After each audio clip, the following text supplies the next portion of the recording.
un gran gusto este año de contar con una excelente terna arbitral, los cuales voy a presentar brevemente, pero sus méritos académicos y de relación profesional son altísimos. Nos acompaña el señor Sean Flatt. Él es consejero político y económico de la Embajada de Estados Unidos en Guatemala. Antes estuvo en la misión en Venezuela, nos acompaña acá, graduado de la Universidad de Duke. Lo que he conversado con él me parece un muy inteligente abogado y les aseguro que está muy bien preparado. Como todos los años nos acompaña también el licenciado Álvaro Castellanos, diría yo, el experto guatemalteco en arbitraje más reconocido a nivel mundial, presidente de CRECIG, miembro de la Corte de Arbitraje de la ICC, abogado y árbitro de innumerables arbitrajes nacionales e internacionales, incluyendo a nivel de CIAN. Y nos da un gran gusto darle la bienvenida a la licenciada Anabela Morfín, Procuradora General de la Nación, ávida defensora de los intereses del Estado, antes de ser procuradora, con una excelente trayectoria profesional, además en distintas organizaciones como CEDECOM, y yo personalmente la considero un ejemplo de lo que se puede ser un abogado que sirve tanto en el sector privado como en el sector público, un ejemplo también para lo que una mujer puede llegar a ser dentro de nuestra profesión y una profesional correcta, íntegra, muy pocas personas. Entonces nos da mucho gusto contar con este excelente panel. Ellos vienen ahora a la conducción de la audiencia y al finalizar la audiencia no van a decir quién gana la ronda, porque eso se dice hasta la premiación, donde los esperamos a todos y donde también se presentarán los demás premios. Con eso les doy el agradecimiento a nuestros tres árbitros y las felicitaciones a todos los participantes que son ganadores. Muchas gracias.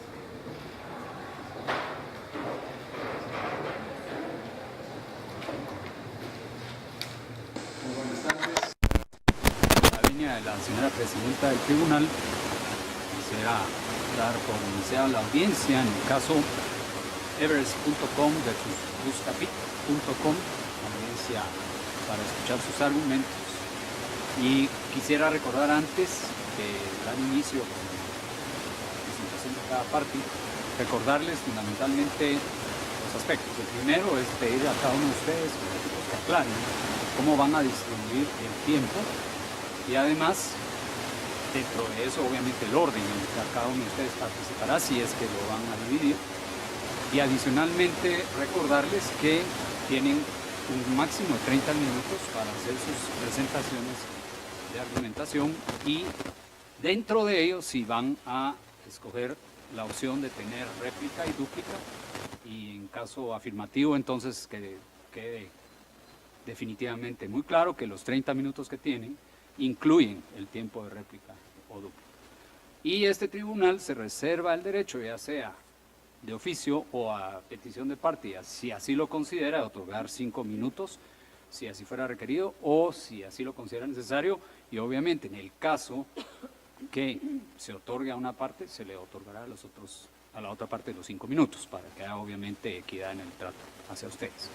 Así que, habiendo dicho eso, y agradeciendo a la presidenta que me ha permitido hacer la referencia a estas aclaraciones, pediría entonces que las partes se identifiquen y nos expliquen cómo van a distribuir su tiempo.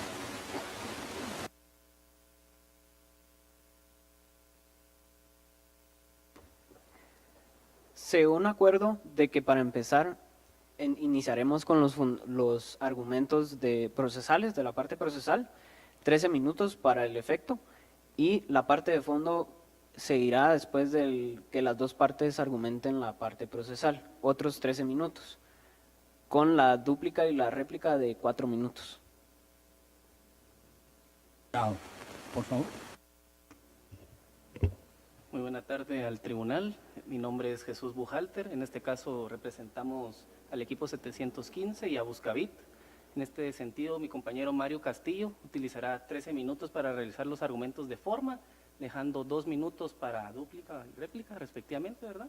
Y en este caso, mi persona utilizará el mismo tiempo, 13 minutos para vertir los argumentos de fondo, dejando 2 restantes para la dúplica y la réplica.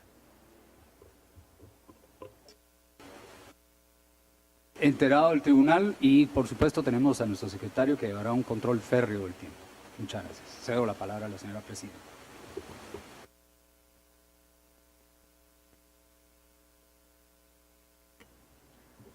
Se le otorga la palabra al demandante para que haga expresión de su parte procesal. Buenas tardes, respetable tribunal. Mi nombre es Gabriel Cabrera y el de mi compañera María José Gándara, y estamos actuando en nombre de Everest.com, la parte actora. Yo expondré los argumentos de forma y mi compañera los argumentos de fondo para la presente discusión. Antes de entrar a los argumentos de forma, es pertinente dar un marco de por qué se presenta la demanda. Buscabit es una empresa internacional que se organiza para brindar servicios tecnológicos en cuestión de motores de búsqueda. Buscabit obtiene la mayoría de sus fondos a través de la publicidad en Internet, así como mi representada. Por ello, en el año 2009, después de una reunión que sostuvieron las partes, acordaron firmar un acuerdo de joint venture en cuanto a la publicidad en línea. Las partes acordaron que la ley aplicable sería la del Estado de Guatemala. Debido a que en el Estado de Guatemala no hay una ley específica que regula la materia de competencia, las partes decidieron pactar en su contrato ciertas cláusulas de competencia. En el año 2013, Everest creó el servicio GoSearch, un motor de búsqueda. GoSearch para el año 2015 había crecido en un 15% su cuota de mercado, pero para que sea rentable tendría que esperar 10 años, lo cual lo hace poco viable. Por esta razón, Everest le solicitó a Buscabit la base de datos para implementarlo a GoSearch y así fomentar el mercado entre las partes y mejorar la publicidad en línea. Debido al incumplimiento de Buscabit a lo estipulado en el contrato que decidieron mediante el acuerdo de joint venture compartir recursos, capital y savoir-faire, la demanda fue presentada por Everest.com para obtener esa base de datos. Los argumentos de forma se expondrán de la siguiente manera. Primero, hablaré de la inconstitucionalidad en caso concreto presentada por Buscabit. Como segundo punto, se encuentra la validez del arbitraje, la competencia del tribunal arbitral y la arbitrabilidad del derecho de competencia. Y como tercer punto, se encuentra la validez de las cláusulas del derecho de competencia pactadas por las partes. Atendiendo a mi primer punto sobre la inconstitucionalidad en caso concreto planteada por Buscabit, esta representación considera que es improcedente puesto que el derecho constitucional no es materia arbitrable. El tratadista Manuel Osorio define el derecho constitucional como la rama del derecho público que tiene por objeto la organización del Estado y sus poderes, declarar los derechos y deberes colectivos e individuales y las instituciones que los garantizan. Dentro del derecho constitucional encontramos la justicia constitucional, de la cual desprendemos las garantías constitucionales de defensa, entre ellas la inconstitucionalidad en caso concreto. El artículo 3, inciso primero de la Ley de Arbitraje de Guatemala establece que la ley se aplicará en casos en que la controversia verse sobre materias en que las partes tengan libre disposición conforme a derecho. Por tal razón, la materia constitucional no es arbitrable, puesto que las partes no tienen libre disposición para defender sus derechos fundamentales, ya que estos tienen como características que son inalienables e irrenunciables. Al respecto, Francisco González de Cosío afirma que los tribunales arbitrales no son el instrumento para garantizar derechos fundamentales y que los procesos constitucionales y los procesos arbitrales son como el agua y el aceite, pues estos buscan garantizar cosas distintas. Como lo detalla el hecho 33 del caso, Buscabit pretende tramitar una inconstitucionalidad ante un tribunal arbitral interponiéndola en contra de un contrato, Sin embargo, el tribunal arbitral, por su naturaleza, está limitado a conocer cierta materia restringida, ya que cualquier asunto constitucional es de derecho público, mientras que el arbitraje comercial, como lo es el presente, es de derecho privado. Asimismo, la Corte de Constitucionalidad de Guatemala, en el expediente número 1681-2007, estableció que cuando se trate de un acuerdo de voluntades que rige únicamente para las partes, no es posible atacar alguna disposición por medio de inconstitucionalidad, debido a que no se trata de una ley que sufrió el proceso de creación y no son disposiciones de carácter general, sino que únicamente afectan a las partes que firmaron el contrato. Por todo lo anterior, se puede concluir que el derecho arbitral es un esfuerzo privado que permite a las partes resolver sus controversias y que el tribunal arbitral no tiene la competencia para dirimir la inconstitucionalidad planteada por Buscavit. Atendiendo a mi segundo punto sobre la validez del arbitraje y la competencia del tribunal arbitral, conforme al hecho 16 del caso, el arbitraje es procedente por existir una cláusula arbitral válida. El numeral 1 del artículo 11 de la Ley de Arbitraje establece que el acuerdo arbitral obliga a las partes a respetar y cumplir con lo estipulado. Asimismo, el numeral 1 del artículo 21 de la Ley de Arbitraje establece que el tribunal establecerá si está facultado para decidir sobre su propia competencia. Esto en la doctrina se le conoce como el principio competence-competence. Roger Guerrero señala que el principio competence-competence consiste en la posibilidad que tienen los árbitros de pronunciarse sobre su propia competencia, frente de las excepciones que planteen las partes referidas a la existencia, validez o alcances del convenio arbitral. El tribunal arbitral es competente para conocer del arbitraje planteado ante su jurisdicción por parte de Everest, pues las partes desde un principio pactaron que cualquier controversia se resolvería mediante arbitraje, tal como lo señala el numeral 11 del Joint Venture. Aunado a lo anterior, esta representación considera que el derecho de competencia es arbitrable, debido a que en este caso las repercusiones solo afectan a las partes y no a la población en general. En el presente caso, lo que se pretende determinar es el abuso de dominio de mercado y las medidas violatorias al contrato que ha tomado Buscavit en relación a GoSearch y no a nivel nacional. Hernán Aurelio Chiriboga Novío afirma que se puede llevar un proceso arbitral para casos en los que incidentalmente se tenga que revisar el derecho de competencia para determinar la validez de un negocio jurídico o daños y perjuicios derivados de conductas anticompetitivas. Asimismo, Horacio Bedía considera que la posibilidad que los demandantes privados apliquen disposiciones de la ley de competencia y presenten reclamos para recuperar los daños sufridos permite el logro del objetivo compensatorio de la aplicación de la legislación de competencia. Es pertinente señalar la jurisprudencia establecida por la Corte de Apelaciones de Madrid. En la decisión del 18 de octubre del año 2013, se analizó el caso entre una concesionaria española de camiones llamada Camí Málaga y la subsidiaria local de una compañía holandesa de camiones. La Corte confirmó que la disputa podría ser sometida a un juicio arbitral con lo originalmente estipulado por las partes.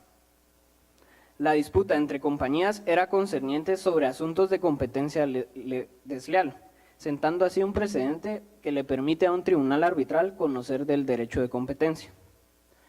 Atendiendo a mi tercer punto sobre la validez de las cláusulas del derecho de competencia, conforme al hecho 27 del caso, Buscavit argumenta que el derecho de competencia no es arbitrable y que en el presente caso, por medio del acuerdo de Joint Venture, se pretendió regular dicho ámbito del derecho, el cual no forma parte del ordenamiento jurídico. Cabe mencionar que el artículo 1519 del Código Civil establece que desde que se perfecciona un contrato, este obliga a los contratantes a cumplir con lo convenido. En la doctrina se le conoce a esto como el principio de pacta sunt servanda. Asimismo, se reconocen los principios UNIDROIT en el artículo 1.3 del mismo, el carácter vinculante de los contratos. Según Paulina Acevedo, este principio reivindica aquel de la autonomía contractual de las partes. El pacta sunt servanda radica en darle validez y fuerza vinculante a lo estipulado por las partes en los contratos. En otras palabras, este principio legitima a las partes en tanto les reconoce su capacidad autónoma como fuente normativa de derecho. La Corte Suprema de Estados Unidos, en el caso Mitsubishi v. Solar Chrysler Plymouth, estableció que el tribunal arbitral no debe lealtad previa a las normas legales de estados particulares, respetando a la ley a la que las partes decidieron someterse. Esta decisión considera la voluntad de las partes cuando éstas redactaron el acuerdo arbitral, específicamente acerca de la ley a la que las partes decidieron someterse. Dado que en Guatemala no hay una ley específica que regula lo relativo al derecho de competencia, las partes estaban en todo su derecho de regular lo relativo a prácticas anticompetitivas. Aunado a lo anterior, todo lo relativo al derecho de competencia regulado en el joint venture no viola el orden público. El artículo 31 de la Ley del Organismo Judicial establece que los actos y negocios jurídicos se rigen por la ley a la que las partes se hubieren sometido, salvo que dicho sometimiento sea contrario a las leyes prohibitivas expresas o al orden público. Dado que las disposiciones del derecho de competencia reguladas en el acuerdo de joint venture no van en contra del orden público y no afectan a la sociedad en general, sino directamente a las partes, dichas disposiciones son válidas para el presente caso. El artículo 5 de la Constitución Política de la República de Guatemala establece que toda persona tiene derecho a hacer lo que la ley no prohíbe. En este caso, las partes acordaron regular en dicho acuerdo de joint venture un ámbito que no dispone. ¿Sí? Voy a interrumpirle. Hay una pregunta que quiere ser dirigida por uno de los árbitros. Muchas gracias, señora presidenta. Solo en cuanto a su exposición anterior en relación al tema de orden público, quisiera que por favor nos indique o aclare al tribunal si usted hace alguna distinción entre orden público nacional e internacional o no, y si fuera relevante esa distinción. Porque me queda la duda de eso al menos. Hay ciertas disposiciones que pueden afectar el ámbito internacional y otras que pueden afectar el nacional. Consideramos que para el presente caso aplica la definición o la aplicación de orden público nacional, puesto que se regula por la legislación guatemalteca. ¿Satisfecha? Sí, muchas gracias. Continúe, por favor. Según Teresa Jiménez, pueden existir supuestos que carezcan de reglamentación escrita. Siendo este el caso, las partes, al no ir en contra de normas prohibitivas expresas ni del orden público, utilizaron su autonomía de voluntad para someterse a un contrato que es válido. Cabe mencionar que en todo caso, si el contrato fuera en contra del orden público o de normas prohibitivas expresas, tendría una nulidad absoluta, conforme a lo establecido al Código Civil, el artículo 1301, lo cual no aplica para el presente caso. Por todo lo anterior, esta representación considera que la inconstitucionalidad en caso concreto planteada por Buscavit no puede ser conocida por el tribunal arbitral, que el arbitraje es procedente y que las disposiciones relacionadas al derecho de competencia no van en contra del orden público y son válidas. Muchas gracias. Agradecemos la observancia del tiempo. Le damos la palabra al demandado, su parte procesal.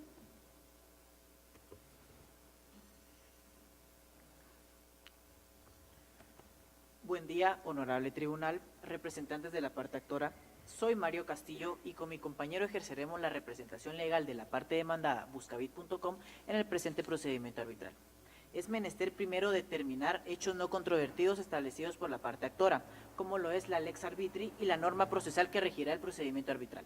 Se establece que la lex arbitri es el derecho aplicable al arbitraje que rige el marco procedimental según la Organización Mundial de la Propiedad Intelectual.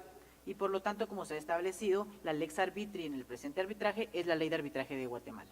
Asimismo, la norma procesal que rige el procedimiento arbitral, al llevarse este procedimiento arbitral ante la Comisión de Resolución de Conflictos de la Cámara de la Industria, en este caso CRESIG, la norma subprocesal aplicable es el reglamento de la CRESIG. Sin más que agregar, estableceré doctrinal legalmente los argumentos de forma establecidos por la parte Buscavit. Mi primer argumento versa sobre que el tribunal arbitral en virtud del principio competence, puede determinar su propia competencia y resolver argumentos que demuestran que el arbitraje no es la vía idónea para resolver la presente controversia. Y es que el hecho de que Buscabit.com haya realizado la contestación de la demanda y se haya personado al presente procedimiento arbitral no implica necesariamente que reconocemos la competencia del presente tribunal arbitral para conocer argumentos de fondo sobre la materia. Asimismo, establecemos claramente que la única competencia que le reconocemos al presente tribunal es para conocer argumentos en torno a que la vía arbitral no es la vía idónea para resolver el derecho de competencia. Al respecto, doctrinariamente, el autor Roque Caivano nos establece que el tribunal arbitral es competente para determinar, antes de dilucidar la parte de fondo, la validez de la cláusula arbitral, la arbitrabilidad de la materia, la capacidad de las partes para someter es crear la cláusula arbitral y las excepciones previas. Asimismo, la legislación de Guatemala, en su artículo 21 de la Ley de Arbitraje, establece que el tribunal arbitral estará facultado para decidir acerca de su propia competencia, incluso sobre las excepciones relativas a la existencia o validez de la cláusula arbitral. En el mismo sentido, el reglamento 18 de la CRECIG nos establece que este tribunal arbitral estará facultado para decidir sobre su propia competencia y sobre la validez o no de tales alegaciones o excepciones. Por lo tanto, a la respuesta de qué es lo que puede conocer el presente tribunal, está claro que solicitamos que el tribunal se declare competente únicamente para conocer y resolver los argumentos que demuestren que el arbitraje no es la vía idónea para dirimir diferencias del derecho de competencia. Mi segundo argumento versará sobre que el arbitraje no es la vía idónea para resolver el conflicto y tendrá dos niveles de análisis. El primero es que la materia sobre la que versa el presente arbitraje es de orden público y por lo tanto no está a libre disposición de las partes atendiendo el contexto del ordenamiento jurídico aplicable. Y en segundo nivel de análisis establecerá de que dentro del ordenamiento jurídico aplicable ya existe un procedimiento especial para resolver los casos de competencia desleal. Como primer desarrollo de mi primer nivel de análisis, cabe resaltar y debemos preguntarnos, honorable tribunal, ¿qué entendemos por orden público? Y al respecto, la Corte de Apelación del Segundo Circuito de los Estados Unidos, en el caso Parson y Whitmore Oversas, ha señalado que el orden público son todas aquellas disposiciones y principios atendientes a la justicia y a la moralidad que protegen un sistema jurídico. Al respecto, Francisco González de Cosio nos señala en el mismo sentido que el orden público son todos aquellos principios fundamentales relativos a la justicia y la moralidad que cada Estado debe decidir cómo debe proteger. Entonces nos cabe la pregunta, ¿por qué este orden público no está libre de disposición de las partes dentro del ordenamiento jurídico guatemalteco?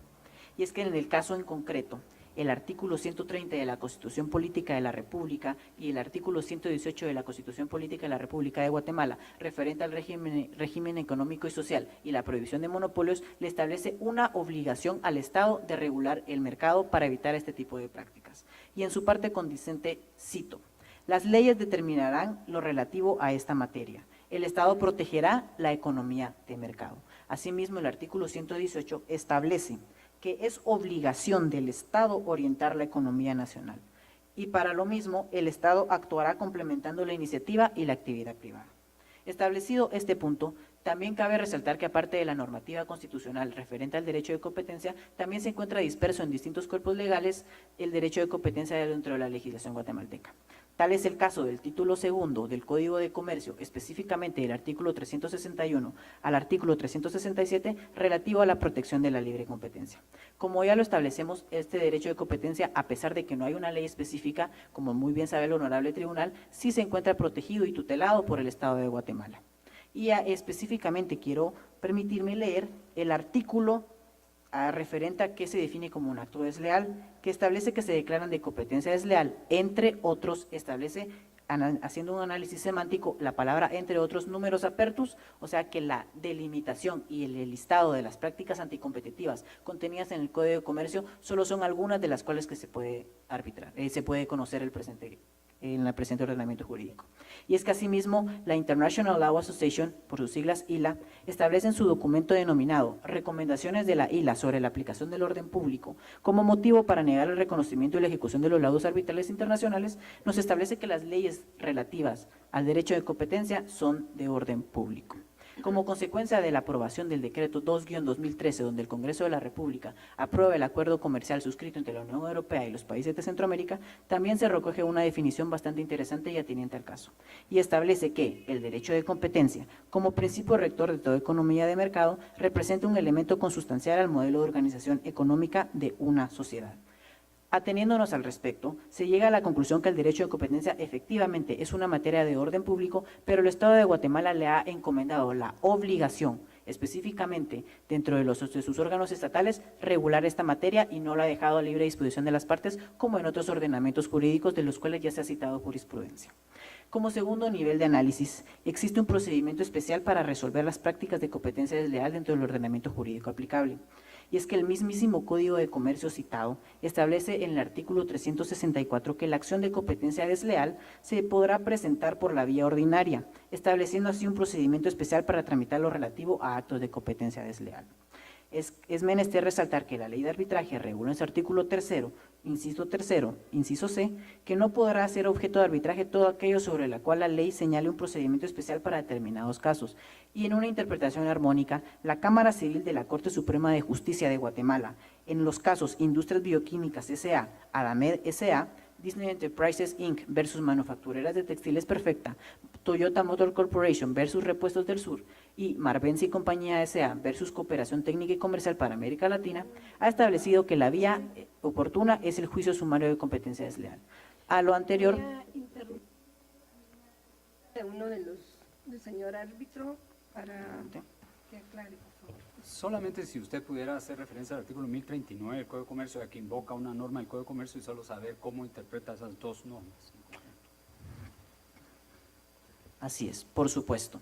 El artículo 1039 del Código de Comercio nos establece la vía procedimental para resolver todas aquellas materias que están contenidas dentro del Código de Comercio, y específicamente en su parte conducente establece que todas aquellas materias reguladas en el presente Código se llevarán por juicio sumario, y efectivamente el árbitro hace excepción a la frase que dice a menos que las partes hayan convenido un procedimiento arbitral. Esto ya ha sido dilucidado a través de la lógica jurídica, porque debemos determinar que el Código de Comercio rige desde 1970, sin embargo, la ley de arbitraje entró en vigencia en 1995. Es claro que en 1970, cuando se hizo la redacción del presente artículo, el arbitraje podía abarcar todas las competencias mercantiles. Sin embargo, bajo el principio del ex posterior derogat priori, se establece que en 1995 se les impuso un límite a este artículo, estableciendo claros causales dentro del artículo 3 por los cuales no es arbitrable. Y en el presente caso, en el artículo 3º, numeral 3º, inciso C, se establece que si ya hay un procedimiento especial,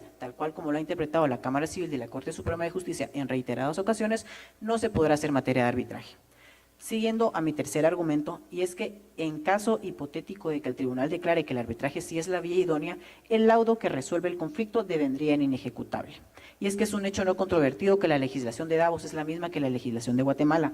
Y como se demostró en la argumentación anterior, la legislación guatemalteca protege el derecho de competencia como una obligación a los estados, excluyendo claramente la voluntad de las partes para regularla. A su vez, se demostró con la argumentación anterior que el derecho de competencia específicamente es de orden público, y a pesar que en otros países el orden público sí ha sido arbitrable, en el presente caso y en la legislación ordinaria de Guatemala se establece que es una obligación del Estado, por lo tanto no es arbitrable. Por lo cual, al tenor de lo que regula la Convención sobre el Reconocimiento y la Ejecución de Sentencias Arbitrales Extranjeras, de ahora en adelante la denominaremos Convención de Nueva York de 1958, establece en su artículo 5º, numeral 2º, literal B, que regula que un laudo de bien inejecutable con el reconocimiento o la ejecución de la sentencia arbitral serían contrarios al orden público de ese país.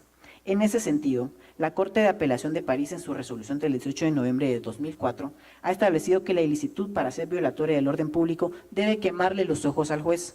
La violación debe ser flagrante, efectiva y concreta, tal cual como se ha demostrado que las presentes cláusulas de la cuarta a la octava en el presente contrato joint venture que regulan el derecho a la libre competencia no pueden regular una materia de orden público que, a pesar de que no cuenta con una ley específica en el ordenamiento jurídico guatemalteco, sí encuentra ciertas disposiciones dentro de las leyes ordinarias y le establece desde una protección constitucional y una reserva de ley al respecto.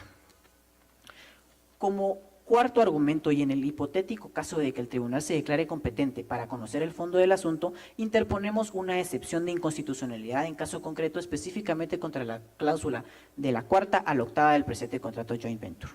Y es que debemos determinar primero la competencia del presente tribunal para conocer la materia.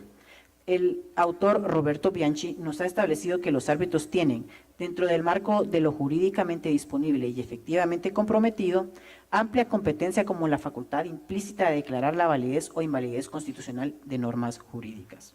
Y es que al respecto, el autor mismo Morelo nos establece que aunque no formen parte del Poder Judicial, los árbitros son un tribunal de justicia, en razón que la función que realizan es propia de los órganos jurisdiccionales que prestan este servicio. Y además, el tribunal se podría declarar competente en base al principio de competence para conocer la presente inconstitucionalidad.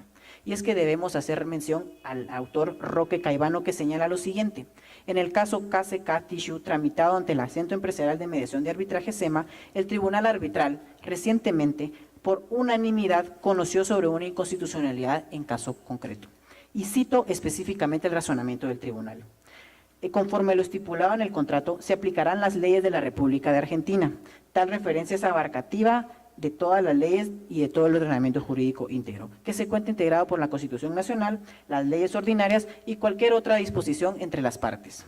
Asimismo, se cabe resaltar, al tenor de esta jurisprudencia, que la presente controversia y el presente contrato joint venture, a pesar de ser firmado entre las partes, no lo excluye de respetar los órdenes constitucionales establecidos en la legislación de Guatemala.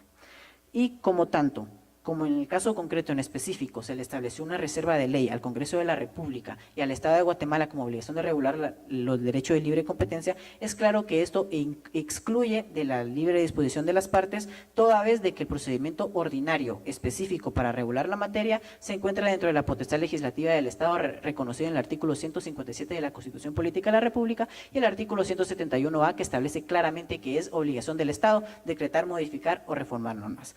Al tenor de lo anterior expuesto, se solicita al presente tribunal… Una interrupción, quisiera, ¿Propio? en el tema de la inconstitucionalidad en caso concreto, que me fundamente cuál sería la naturaleza de la facultad que tiene el tribunal arbitral, partiendo de que la Corte de Constitucionalidad y los tribunales de la República son expresamente facultados para conocer el tema arbitral y constitucional. ¿Cuál sería la razón por la cual se considera competente a un tribunal arbitral para conocer cuestiones relacionadas con la constitucionalidad o inconstitucionalidad de la ley, según su fundamento? Muchas gracias. Debemos leer primeramente el artículo 266 de la Constitución Política de la República, que es idéntico al artículo 116 de la Ley de Amparo, Exhibición Personal y de Constitucionalidad. Y cito: inconstitucionalidad de leyes en casos concretos. En casos concretos, en todo proceso de cualquier competencia o jurisdicción, en cualquier instancia y en casación, las partes podrán plantear como acción, excepción o incidente la inconstitucionalidad total o parcial de una ley. El tribunal deberá pronunciarse al respecto. Es claro de que al abarcar en la palabra todo proceso de cualquier competencia, no excluye la competencia arbitral dentro de ese control de constitucionalidad que está obligado a realizar. Asimismo, a pesar de que ha habido jurisprudencia anterior, como la citada de la contraparte del 2007, donde no se declararon competentes para conocer una materia de orden constitucional, recientemente la Corte Constitucional de Colombia, que es una corte con la cual la Corte de Constitucionalidad establece diálogos jurisprudenciales, ha establecido en distintos casos, y cito específicamente los casos, en la sentencia T-544 del 2009, la sentencia T-304 del 2014, la sentencia C-557 del 2016, ha establecido de que un tribunal arbitral y específicamente una Corte Constitucional se ha involucrado en estos contratos, pese a reconocer su carácter de actos jurídicos de derecho privado, como lo es el presente contrato, teniendo en cuenta que las empresas o las partes pueden vulnerar derechos fundamentales y el orden constitucional. Al respecto, la Corte Constitucional de Colombia… Voy a interrumpirle en su réplica, desde luego que tenemos un tiempo y no querría dar un beneficio en desmedro de la parte actora. Bueno, sin más que agregar, muchísimas Creo que gracias. su tiempo está concluido. Doy palabra al demandante con la parte de fondo.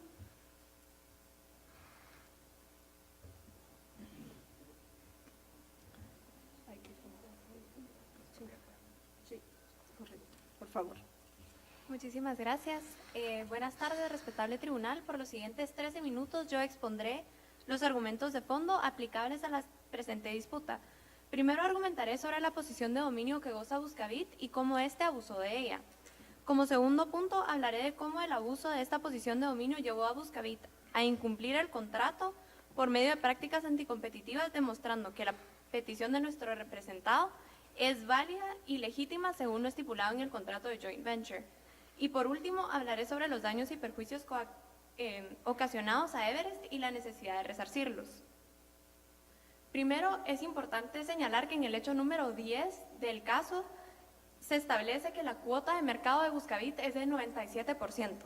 Según la Corte de Primera Instancia de las Comunidades Europeas, basta que una empresa tenga 50% de la cuota del mercado para establecer claramente su posición de dominio. Esto se estableció en el caso Irish Sugar PLC versus la Comisión de las Comunidades Europeas. En el mismo sentir, el Tribunal de la Defensa de la Competencia Español, en su expediente 438-98, estableció que la existencia de una posición de dominio lo que genera la debilitación del libre mercado dentro de este sector. Y si bien está permitida la defensa de la posición de dominio, se excluye de esta defensa todas las prácticas anticompetitivas, incluyendo aquellas que generen barreras que no permitan el acceso a nuevos agentes del mercado a ingresar a este. También quisiera citar las cláusulas de libre competencia establecidas en el acuerdo de joint venture. Según el acuerdo joint venture, las prácticas anticompetitivas son los acuerdos o actos unilaterales contrarios a la libre competencia. También en la cláusula sexta, las prácticas anticompetitivas son aquellas realizadas por uno o más agentes económicos que poseen individualmente, como lo hace Buscavit, o en conjunto posición de dominio dentro del mercado, excluyendo a los nuevos agentes del mercado relevante. Se entiende como una práctica excluyente todas aquellas barreras que forme la empresa para impedir el acceso de un nuevo agente a este mercado. Podemos ver que estas barreras fueron formadas en el momento en que Buscavit se niega la entrega de la base de datos, ya que es necesario para llevar a cabo el objeto del joint venture. También podemos ver que esto formula una clara violación a la libre competencia, que según la Corte de Constitucionalidad en el expediente 2280 del 2013 estableció que la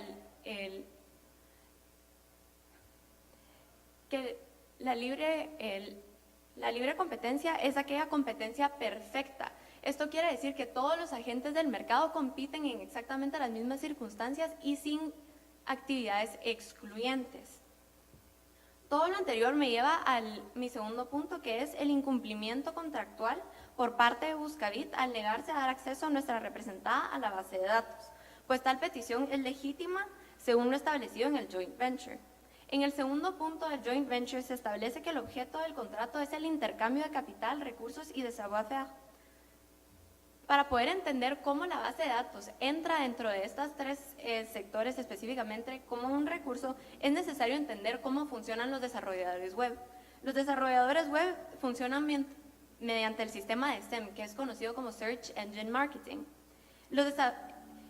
Este funciona almacenando información sobre los usuarios que entran a las diferentes plataformas web, así recopilando datos sobre sus preferencias y hacia dónde debería estar dirigida la publicidad.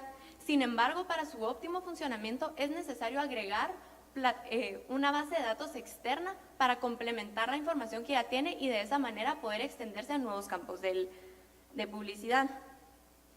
Esto también cabe resaltar que la flexibilidad dentro de Internet es la clave del éxito, y la clave del éxito en el área de publicidad deviene del éxito que tenga el SEM, que va a permitir que entre más bases de datos sean agregadas a la principal, más agentes del mercado puedan ser sectorizados y así llegar hasta ellos.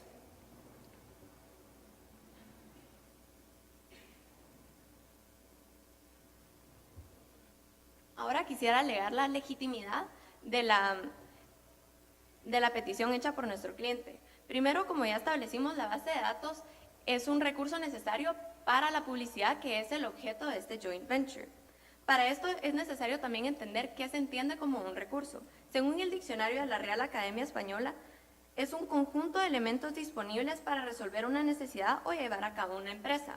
Asimismo, la Corte Distrital de Indy, California, USA, en el caso MySpace Inc. versus Graphene Corporation, dijo que una base de datos se define como conjunto de información compilada de forma ordenada.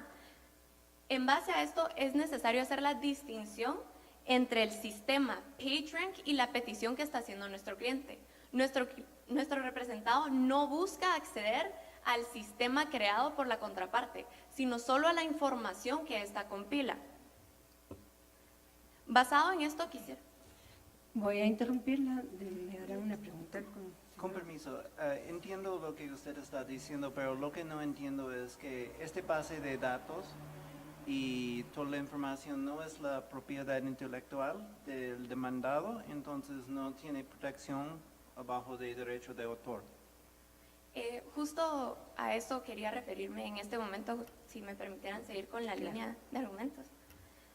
En base a lo establecido, podemos entender que la base de datos sí es un recurso y que ésta no está protegida bajo los derechos de autor, refiriéndome específicamente a la Organización Mundial de Propiedad Intelectual, en la que estableció que para que una obra sea protegida por los derechos de autor, esta tiene que ser declarada como original. Sin embargo, de estas se excluyen las bases de datos, ya que estas no contienen esta característica de originalidad, ya que tan solo es la mera recaudación de información ya existente. Según el Tratado de Derechos de Autor, en el artículo 5, también emitido por la OMPI, dice que la propiedad intelectual no abarca las bases de datos, ya que éstas carecen de la característica de ser originales. En el mismo espíritu y respetando que la legislación aplicable es la de Guatemala, en la Ley de Derechos de Autor y Derechos Conexos, en el artículo 35 se establece que las compilaciones o bases de datos, sea que fueren legibles a máquina o en cualquier otra forma, se consideran colección de obras para efectos de su protección de conformidad con esta ley. Sin embargo, esta protección no se extenderá a los datos materiales contenidos en la compilación. Esto quiere decir que el sistema PageRank sí está protegido, pero la base de datos que ésta genera no está protegida por los derechos de autor.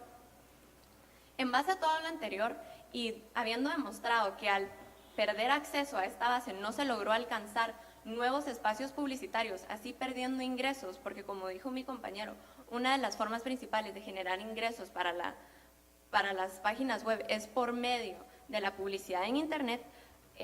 Quisiera citar el artículo 1434 del Código Civil, en el que se establece que los daños son las pérdidas que el acreedor sufre en su patrimonio, mientras que los perjuicios son aquellas ganancias ilícitas que deja de recibirse. Esto también está conectado en la doctrina según el nexo de causalidad, en el que establece que que todas las obras y actos se basan en la causa y en el efecto, que por cada una de las responsabilidades civiles que existe contractuales, se deviene una responsabilidad extracontractual, que sería la de daños y perjuicios en el caso de que se incumpliera el contrato. Por todo lo anterior, quisiera recalcar que la petición fue hecha en enero del 2016, por lo que creemos prudente que desde esa fecha deberían iniciar el cálculo de daños y perjuicios a nuestro cliente. Por todo lo anterior, quisiera iniciar las peticiones al tribunal. Como primer punto, basándome en los argumentos de forma dados por mi compañero, quisiera que el tribunal declare improcedente la inconstitucionalidad planteada por la contraparte, que la cláusula arbitral sea válida y que el tribunal se declare competente para conocer de la presente materia. Y como peticiones de fondo, quisiera pedir que el tribunal pida al demandado que cese de las prácticas anticompetitivas, que dé acceso a la información obtenida de la base de datos, ya que fue demostrado que sí es legítima y respaldada por el joint venture, y que se haga el pago de daños y perjuicios a nuestra representada. Muchísimas gracias. Damos la palabra a la parte demandada con su exposición de fondo. Muchas gracias, tribunal. Muy buena tarde a la contraparte.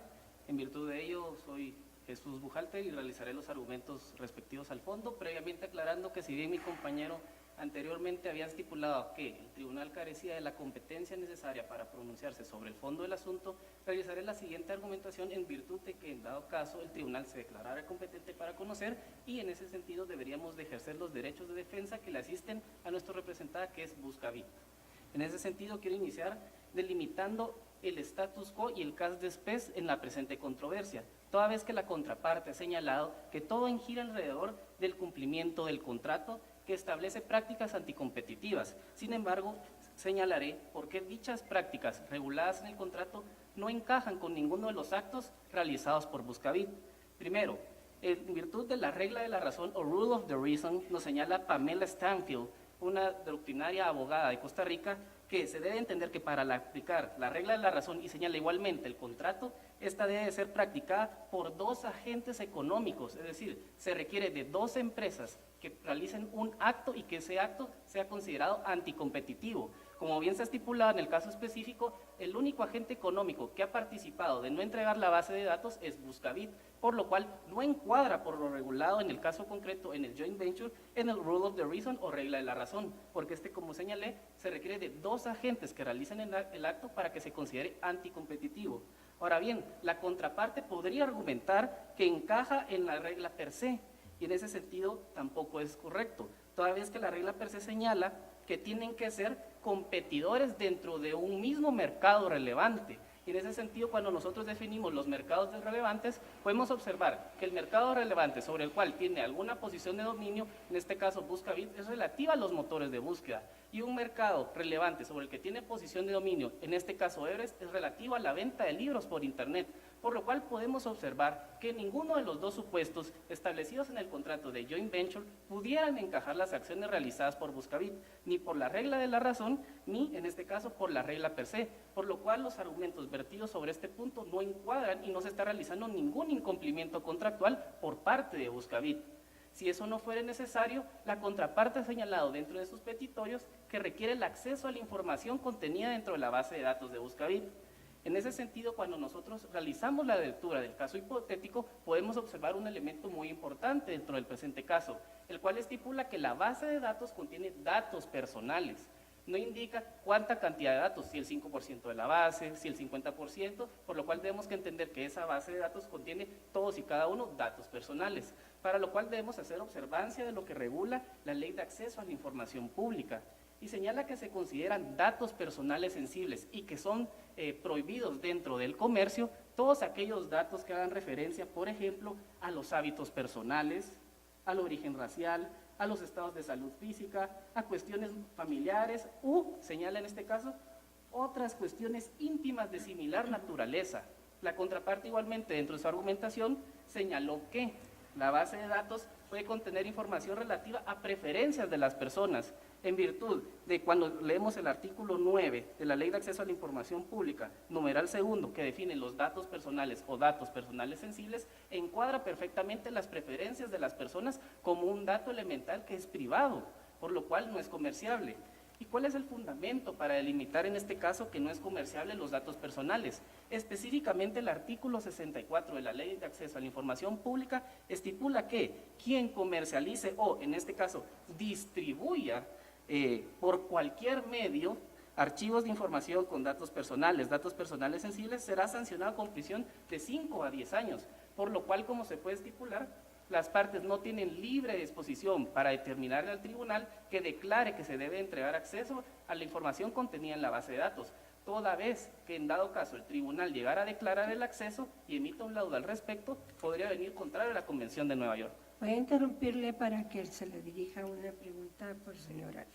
Estoy un poco confundido. Entonces, usted está diciendo que su empresa nunca podría vender su base de datos a otra empresa.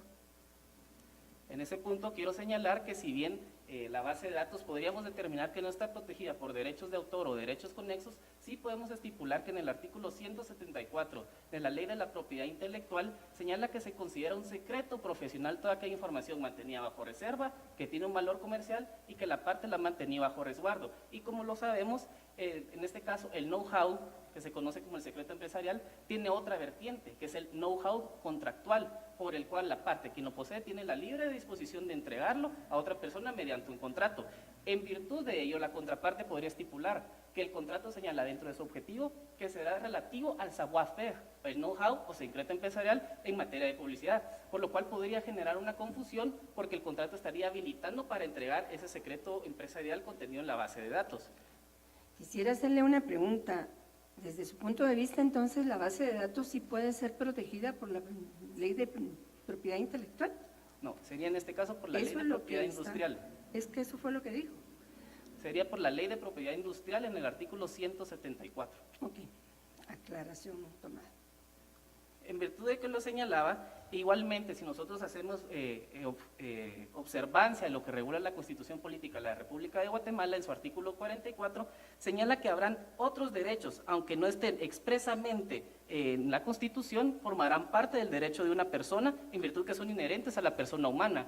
Y el artículo relativo a la propiedad y a la libertad de industria y a la propiedad privada, que sería en este caso el secreto empresarial, determina en la Constitución que se le otorga protección, igualmente como podría señalarse como un derecho sui generis, que si bien no está reconocido dentro de la legislación, según la doctrina del común lo establecida, determina que se considera un derecho sui generis sobre las bases de datos, todas aquellas bases de datos sobre las cuales haya implicado un esfuerzo o dedicación durante el tiempo para poderlas crear, lo cual les otorga una protección jurídica, es decir, una protección jurídica especial a esas bases de datos. En virtud de ello, podríamos estipular que la base de datos tiene protección mediante el derecho sui generis, a partir de la entrada del artículo 44 constitucional. Podríamos decir también que está protegido bajo el artículo 174 de la Ley de la Propiedad Industrial, y también podríamos decir en este caso que el contrato, en virtud... ¿Le harán una pregunta, señora árbitro? Interesante línea de argumentación sobre el artículo 44, ¿correcto? Entonces pregunto, el artículo que se refiere a propiedad intelectual e industrial, ¿usted considera que incluye, más allá de patentes y derechos de autor, otros derechos, el artículo 30 y tantos constitucional? El que se refiere a propiedad, perdone que no recuerde el artículo 39, creo. El 39, relativo a la propiedad privada. La norma No. constitucional. La norma constitucional que se refiere a derecho de autor Ya. y derecho de la invención. ¿Ese es números apertos o es números clausos? Ese artículo, por ejemplo. ¿O ese artículo usted lo usa como conexión con el artículo 44? Conexiones, así es. ¿Correcto? Conexión. Ok, o sea que para usted hay otros derechos de propiedad industrial protegidos más allá de esos que expresamente reconoce el artículo. Bueno, en este caso directamente porque lo regula la Ley de la Propiedad Industrial en el 174 como un secreto empresarial. Muchas gracias. En virtud de ello, como señalaba, el contrato establece en su objeto que se va a compartir la materia relativa al savoir-faire. Como señalaba, esto también es lo que se conoce en la doctrina francesa como el saber hacer, en este caso un conocimiento técnico profesional que podría encuadrar con la misma figura del secreto empresarial, por lo cual la contraparte podría argumentar que en virtud del objeto del contrato y que como yo ya estipulé, la base de datos es considerada un secreto empresarial, nosotros mismos, en virtud de la autonomía de la libertad de las partes, hemos diseñado en el contrato que se puede otorgar esa información. Sin embargo, es un punto muy especial a recalcar que señala que será el savoir-faire relativo a materia de publicidad. Y como observamos en el caso hipotético, señala que le dará ventaja comercial sobre sus competidores y sus competidores son los motores de búsqueda, por lo cual se puede entender que la información contenida dentro de esa base de datos no es en materia de publicidad, es en materia de motores de búsqueda. E igualmente, como ya he estipulado en las argumentaciones anteriores, en el caso de especie, en el status quo que la misma contraparte limitó, lo limita al cumplimiento contractual del joint venture. Y como señalé, no encuadran las acciones realizadas por Buscabit ni en la regla de la razón ni en la regla per se, por lo cual no hay incumplimiento de contrato. De igual manera señalaba que la base de datos contiene datos personales y en ese sentido la Corte de Constitucionalidad ha emitido varios fallos al respecto. Por ejemplo, el expediente 1356-2006 de fecha del 11 de octubre del 2006 que estipula que toda disposición que sea relativa a los datos debe respetar como condición ineludible el contenido esencial del derecho a la dignidad humana. ¿Por qué traigo mención de esto referido a los datos personales que contiene la base de datos? Como bien estipulé, el artículo 64 de la Ley de Acceso a la Información Pública no permite regular, comercializar o distribuir datos personales si no se cuenta con el permiso expreso por escrito de a quien pertenecen esos datos. Y como se ha estipulado en el caso específico, esos datos le pertenecen a miles de millones de personas que pudieron haber utilizado en este caso el motor de búsqueda. Por lo cual, en este caso, si el tribunal llegara a emitir un laudo permitiéndole a la contraparte ingresar a dicha información, el laudo podría devenir inejecutable toda vez que es violatoria de un derecho, en virtud de que los contratos, según el principio res inter alias acta, únicamente pueden afectar a las partes que están dentro de un contrato, y el laudo que se emitiera y el contrato presente estaría disponiendo de derechos inherentes, irrenunciables de las personas a quienes les pertenecen esos datos que no se están teniendo en consideración dentro de la presente controversia. También podríamos señalar relativo a la práctica anticompetitiva de Everest del tying. Quiero especificar que el tying puede dividirse de dos maneras distintas. Un tying que es permitido y un tying que no es permitido. El permitido es todo aquel que le permite a los usuarios que adquieren ese producto que no desean deshabilitarlo o interrumpir su utilización. Y el tying que es prohibido es todo aquel que las partes no tienen la disposición de dejar de utilizarlo. Y como el caso hipotético lo ha establecido y las partes no pueden variar los hechos, determinó que los usuarios no tienen la opción de decir que no quieren el motor de búsqueda, sino que están obligados a usarlo, quieran o no. Por lo cual, Everest, en virtud de que tiene un mercado relevante, según la pregunta aclaratoria número 34, dentro de la venta de libros por internet de un 54%, se puede estipular que ella tiene un gran amplio de margen para controlar este mercado y está obligando a sus consumidores a utilizar un producto que no requieren. Igualmente puedo traer a mención al Tribunal de la Defensa de la Libre Competencia en su sentencia número 97 del 2010, el cual estipuló que el tying debe requerir que una empresa que tiene una cierta mercado relevante utilice su producto principal llamado vinculante para anexarle a este uno denominado vinculado. En este caso el producto vinculante sería Everest y el producto vinculado sería el GoSearch, demostrándose así la práctica anticompetitiva que efectivamente sí ha realizado la contraparte, afectando en ese sentido a los consumidores, dado que no tienen la opción de elegir si dejan de usar o no ese recurso. Por lo cual quiero estipular el siguiente petitorio relativo a los argumentos de fondo. Primero, que se declare que no se debe entregar la base de datos toda vez que no se realizó ninguna práctica anticompetitiva por parte de Buscabit. Segundo, que se declare que quien realizó la práctica anticompetitiva es Everest en virtud del tying y que se le solicita al tribunal le pida a Everest cese en la realización de dicha actividad. Por otro punto, y por último, quiero establecer que en este caso el tribunal arbitral también debe conocer de las peticiones realizadas en forma que no se pudieron presentar en el momento oportuno por mi compañía. Muchas gracias. Agradecemos la exposición. Pasamos ahora al derecho de dúplica que se le otorga a la parte demandante. Gracias.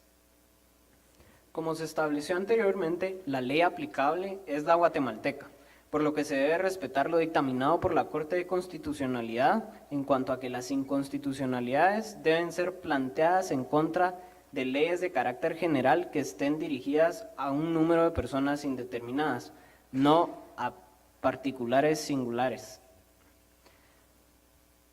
También se debe resaltar que si el tribunal arbitral entra a conocer de la inconstitucionalidad en caso concreto, sentaría un precedente peligroso debido a que aceptaría que inconstitucionalidades en caso concreto sean planteadas ante un contrato. Le cedo la palabra a mi compañera. En cuanto a la materia de fondo, quisiera recalcar cómo nosotros sí probamos que sí existió una práctica anticompetitiva por la contraparte, según la cláusula número 6 del contrato joint venture, en el que se establece que todas las prácticas anticompetitivas son aquellas que pueden ser realizadas por tan solo uno de los agentes económicos dentro del mercado relevante, contrario a como estableció la contraparte, que dijo que se necesitaban dos. En el contrato dice que solo se necesita que sea una parte, los actos pueden ser unilaterales. que tengan posición de dominio, como según el hecho 10 del caso establece que tiene Buscabit, ya que tiene 97% de la cuota del mercado. Atendiendo al segundo punto, también quisiera recalcar que lo que busca nuestra representación no es el acceso al sistema ni a los datos personales. Nosotros buscamos acceso a la información relevante para la publicidad, que son aquellos datos de preferencias de los usuarios, no necesariamente la información personal de cada uno de ellos, evitando así la violentación de cualquier derecho que se hubiese alegado. Y según el joint venture, y como fue demostrado por esta representación, la base de datos es un recurso relevante para la publicidad, que es el objeto de la existencia de este mismo joint venture. Y por último, respectivo al tagging, quisiera alegar que no se está obligando a nadie al uso de este servicio GoSearch, ya que nuestros servicios deben ser comprados por aquellos usuarios, lo que significa que en el momento en que los usuarios realizan el pago de este servicio, acceden a que exista la barra de búsqueda de GoSearch y la prefieren sobre la de la competencia. Muchísimas gracias. ¿Se otorga el derecho de réplica a la parte demandada? Muchas gracias, tribunal. Conforme a la argumentación expuesta por la contraparte sobre la inconstitucionalidad en caso concreto donde establece y nos trae a colación una sentencia del Tribunal Constitucional de Guatemala, donde se establece que no se puede proceder a una inconstitucionalidad contra contratos, debemos recordar que qué es doctrina legal según el ordenamiento jurídico guatemalteco, y estos son 3 fallos contestes ininterrumpidos por la Corte de Constitucionalidad en mismo sentido. Por lo tanto, la contraparte únicamente nos trae un solo caso, lo cual no es vinculante para el presente tribunal. Asimismo, se ha establecido en otras constituciones, en otros ámbitos y en otras legislaciones que sí se puede proceder una acción de inconstitucionalidad en caso concreto contra un contrato, como ya se estableció en el caso de Colombia. Por lo tanto, este tribunal puede y no es vinculante ninguna prohibición anterior. Asimismo, sobre la validez del arbitraje, debemos establecer que en el sentido objetivo, en sentido material, para que un arbitraje sea válido, deben las partes tener libre disposición de la materia, y como ya se estableció en mi argumentación, primero, el orden público, específicamente el derecho de competencia dentro de la República de Guatemala, no está sujeto a libre disposición de las partes, a pesar de que en otros ordenamientos jurídicos sí lo esté, dentro del presente caso y en el ordenamiento jurídico guatemalteco no lo está. Asimismo, se ha establecido que existe un procedimiento especial para dirimir esta presente materia, argumento el cual no ha sido refutado por la contraparte. Asimismo, nos hace mención de que los contratos obligan a las partes, y específicamente debemos recordar que un límite para la autonomía de la voluntad es el orden público. A pesar de que mi representada ha suscrito un contrato joint venture con cláusulas de la 4ª a la 8ª claramente inconstitucionales, debemos recordar que este tipo de cláusulas son independientes a la voluntad de las partes, y a pesar de que las partes hubieran tenido la buena voluntad de suscribirlas, son nulas ipso iure debido a que disminuyen, tergiversan o restringen posiciones constitucionales. Muchas gracias. Quisiera hacer una pregunta en ese sentido. ¿Puede aducirse la inconstitucionalidad o la nulidad de cláusulas que han sido consentidas por las partes? Así es, debido a que posiblemente las cláusulas o las partes hayan convenido algunas cláusulas que restringen ellos mismos sus propios derechos, y esto a pesar de la autonomía de la voluntad y de la voluntad de las partes, que puede ser en algún momento viciada, se establece claramente que son nulas ipso iure debido a que contravienen disposiciones constitucionales. Gracias por la aclaración. ¿Hemos concluido? ¿Sí? Derecho de réplica ahora. Muchas gracias. Primero quiero establecer que se debe hacer una distinción clara dentro de posición de dominio y mercado relevante. El mercado relevante no define per se la posición de dominio, argumento que la contraparte nunca tenía en consideración, únicamente mencionando en reiteradas ocasiones el mercado relevante que tiene Buscabit, mas sin embargo no distribuyendo a qué se entiende por esa posición de dominio. Como segundo punto, la misma contraparte fue la que terminó el caso de SPES y el status quo al cumplimiento del contrato. Y cuando nosotros hacemos lectura a la cláusula número 5ª relativa a las prácticas anticompetitivas absolutas, establece que se deben dar entre acuerdos entre 2 o más agentes económicos. Y en las prácticas anticompetitivas relativas igualmente señala que en este caso tienen que ser partes que compitan dentro del mismo mercado relevante, por lo cual esto deja claramente establecida que las acciones de Buscabit no encuadran dentro de ninguno de los dos casos. Y por último, quiero traer a mención a la teoría de los actos propios, toda vez que la misma contraparte fue la que estipuló dentro de sus peticiones el acceso a la información contenida dentro de la base de datos. Y ahorita en su argumentación nos presenta que no se quiere toda esa información, que solo se quieren aquellos datos que no contengan datos personales, pero durante toda su argumentación y su petitorio hicieron referencia varias veces a información de la base de datos, sin estipular a qué se entendía por la mencionada información que ésta contenía. Gracias. Muy bien. Damos por concluida la socialización.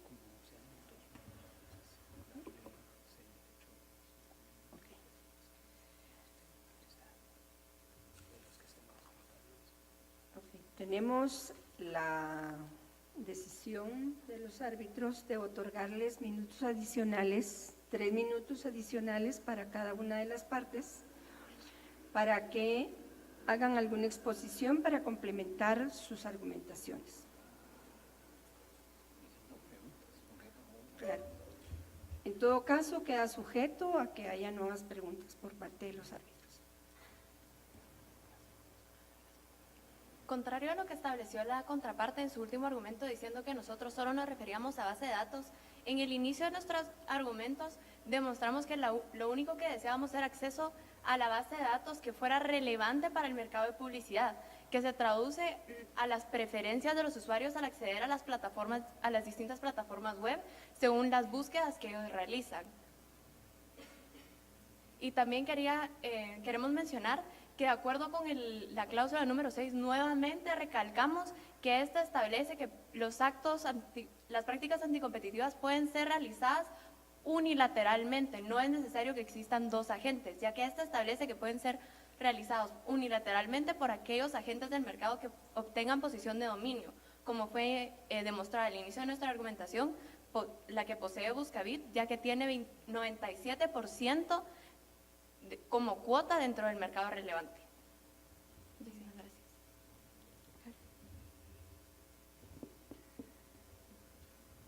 Quisiéramos recalcar que en caso de que el contrato vaya en contra del orden público de alguna normativa o alguna norma prohibitiva expresa, no habría necesidad de presentar una inconstitucionalidad en caso concreto, ya que este gozaría de nulidad absoluta.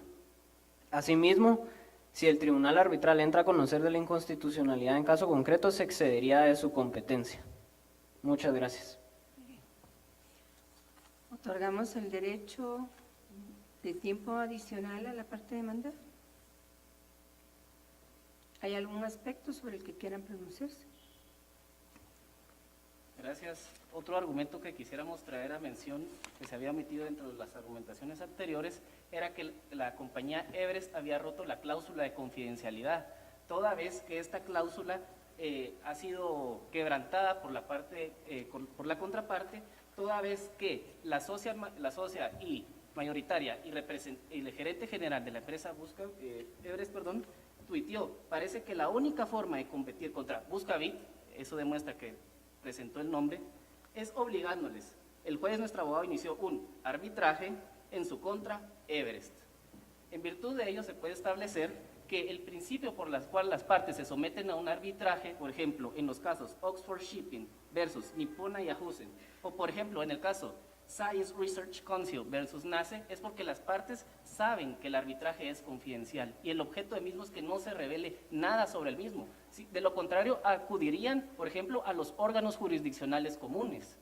El objeto del arbitraje es mantener bajo confidencia todo y cada uno de los elementos del arbitraje. Igualmente, por ejemplo, el reglamento en el artículo 75 de arbitraje de la Organización Mundial de la Propiedad Intelectual establece en su parte conducente que una parte no podrá divulgar unilateralmente a terceros información alguna relativa a la existencia del arbitraje, salvo si se ve obligada por la ley o por una autoridad competente, cosa que en el caso hipotético no se señala haya sucedido.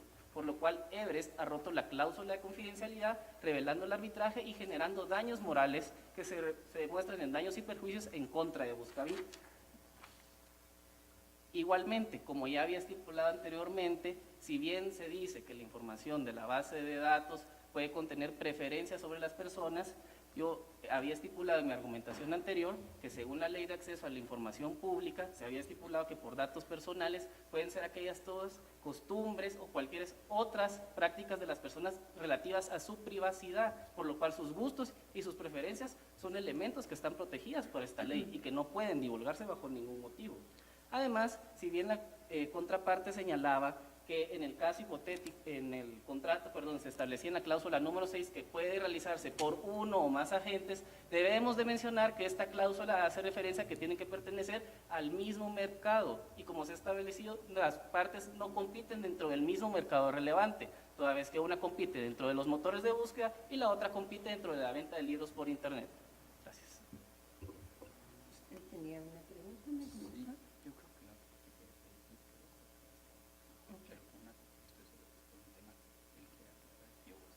Ok. ¿Quién hace la pregunta? Muy bien. ¿A quién va a dirigir? A ambas partes. Muy bien. Y será lo más puntual, pero es justamente, creo que usted quería referirse a ese tema que está abordando la parte demandada sobre confidencialidad y que no expuso en su argumentación. Sin embargo, yo quiero hacer una pregunta para ambos equipos que permitiría entonces que me aclaren o nos aclare al tribunal estos temas sobre confidencialidad, porque precisamente estaba extrañado que no se había argumentado, sino hasta ahora.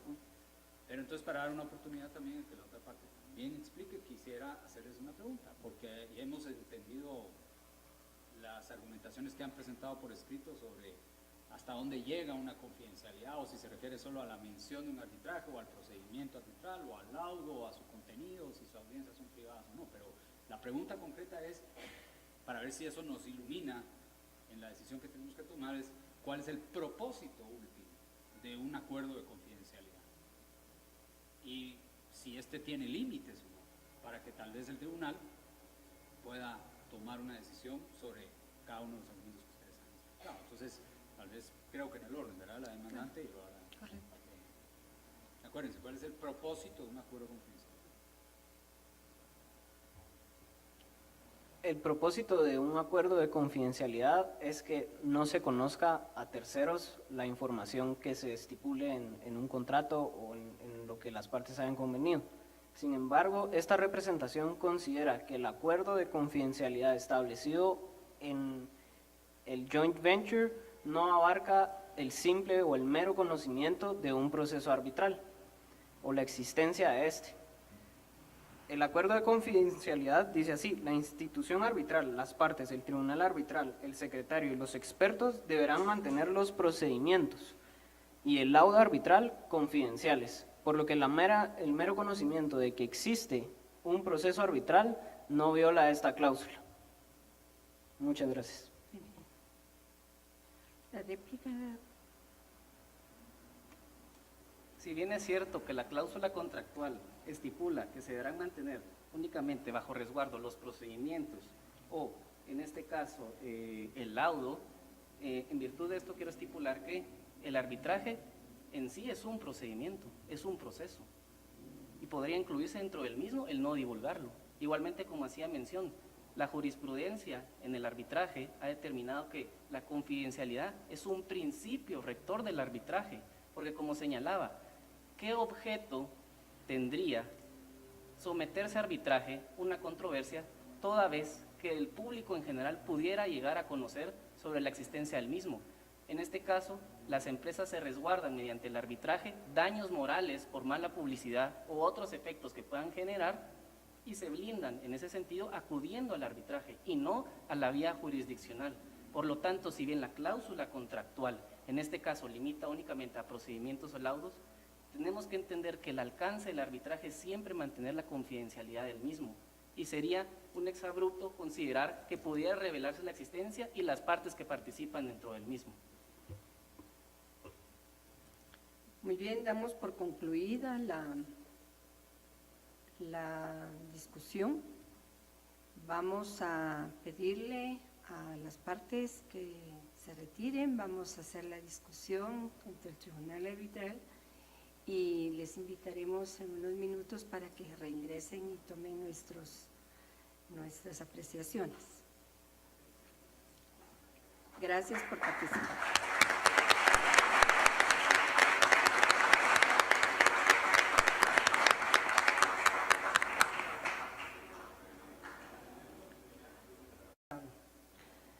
Tener la oportunidad, en primer lugar, de felicitar la participación de ambas partes. Encuentro un alto nivel de compromiso por formarse en materia arbitral, lo cual yo creo que es una verdadera esperanza. En primer lugar, porque sabemos que los tribunales están sumamente cargados de casos dentro de los cuales, por cuestión de tiempo y carga laboral, no ha sido posible responder a las necesidades de la población de una justicia pronta y cumplida. Y de esa cuenta, el arbitraje es una necesidad para resolver las controversias que son susceptibles de resolverse de una manera más rápida y requiere de personas altamente formadas, con principios, con valores y principalmente con un conocimiento profundo del derecho. Los planteamientos que nos han hecho realmente son interesantes. Y fundamentalmente aprecio en lo personal, porque cada uno de los señores árbitros hará sus comentarios, que hubo un verdadero interés por profundizar en la materia que les fue asignada para el conocimiento del caso y para sus argumentaciones. Encuentro que hay una actitud de consideración a la otra parte, lo cual es muy necesario porque vivimos en una sociedad confrontada y tenemos que entender que los casos no los debemos litigar ni con el hígado ni con una confrontación o ataque hacia la otra parte. El respeto como personas, como sociedad es fundamental. Y en todo caso tenemos que convencer al tribunal con argumentaciones, no con actitudes. De tal manera que eso es también algo que he apreciado en ambas partes y creo que debe tenerse también en cuenta la necesidad de, al hacer una formulación al tribunal, ese soporte que se da con la investigación de la jurisprudencia generada en cada uno de los casos, no solo le permite al tribunal arbitral tener un conocimiento mucho más amplio para la decisión final que se adopte al dictar un laudo, sino que además va a permitir que la controversia se resuelva de una manera más justa, y que responda a la necesidad de una administración de justicia, porque finalmente eso es lo que hace un tribunal arbitral, en el cual la parte vencida quede satisfecha porque finalmente le asistía la razón y porque hubo una buena fundamentación del tribunal en base a los argumentos vertidos por las partes. Creo que es importante mantener un control de la situación en los momentos en que hay una pregunta por parte del árbitro. Es fundamental que haya una comprensión de la necesidad de la aclaración puntual del tema y no irse por las ramas, como corrientemente se dice, o postergar para un posterior momento, porque lo que se trata es de ir aclarando las deposiciones de cada una de las partes en los diferentes temas que se están abordando. Yo me siento sumamente complacida del alto nivel de esta experiencia. Creo que ustedes tienen un gran potencial y los invito para que se sigan formando, que la verdad han hecho un excelente trabajo. Doy la palabra al señor árbitro. Sean Flatt. Pues primero felicidades yo estaba bien impresionado con ustedes. Ustedes actuaban de una manera bien profesional y yo pienso que francamente el cumplido más importante en vida es ser un profesional.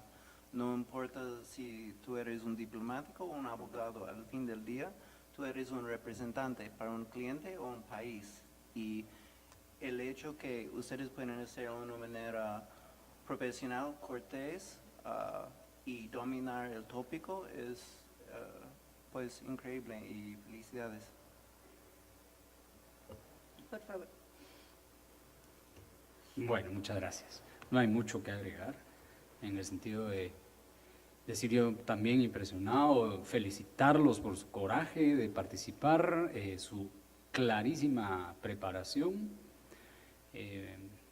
Incluso me gustaría ahora, por curiosidad, ir y buscar sus respectivos memoriales para ver alguna conexión entre argumentos orales y sus escritos, ¿verdad? Me gustaría, como un ejercicio, porque hasta ahora no sabíamos, ni sabemos todavía en este momento exactamente, ¿verdad?, cuál es cuál, pero definitivamente los felicito, porque este es un ejercicio que no se nos olvide, 100% también académico, que simula un ejercicio profesional que van a tener en el futuro, segurísimo. Y como consecuencia esa, llamémosle en el muy buen sentido de la palabra, de una simulación de un, ¿verdad? Usemos mejor otra palabra, esa palabra ahora tan horrible, ¿verdad?, de simular, pero de hacer una actuación, ¿verdad? Hay un rol, ¿verdad? Y ustedes se dan cuenta que nosotros también tenemos que hacer una actuación, de alguna forma, desde el momento en que uno está actuando, hay algún grado de dificultad para efectos de poder hacer lo que es de una manera, digamos, con más soltura se hace cuando uno no está actuando y tiene la responsabilidad de un cliente en sus manos. O sea, sí, como ustedes han trabajado un caso académico con planteamientos que de hecho son teóricos, pero que podrían ser muy reales, es más, parecieran ser muy reales y que uno dijera cualquier coincidencia con la realidad es, o como se diga, ¿verdad? Efectivamente, quiero decirles que el caso no era nada fácil. De hecho, de los 4 casos que yo he visto, este es el más complicado.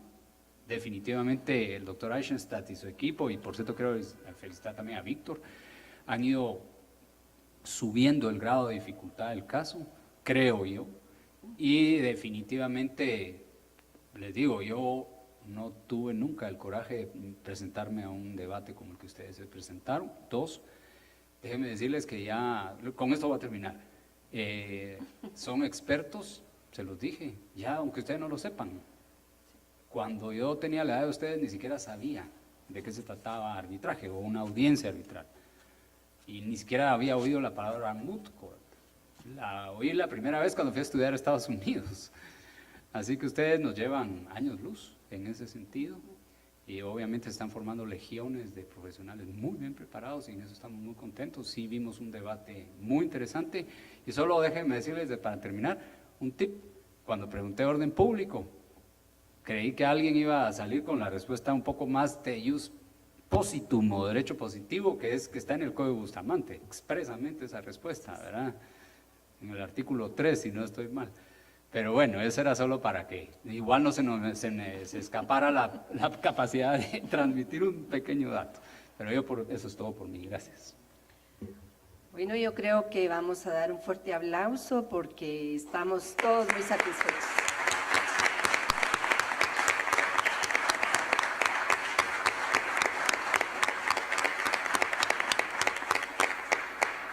Y para terminar, quiero hacer una felicitación a la Comisión de Resolución de Conflictos de la Cámara de Industria, porque realmente con este tipo de eventos está indudablemente contribuyendo de una manera significativa a la formación académica con excelencia de todos sus participantes. Así que muchas felicitaciones, licenciado Alexander Eisenstadt. Realmente ha sido un ejercicio y una experiencia para mí sumamente interesante. Y felicitaciones.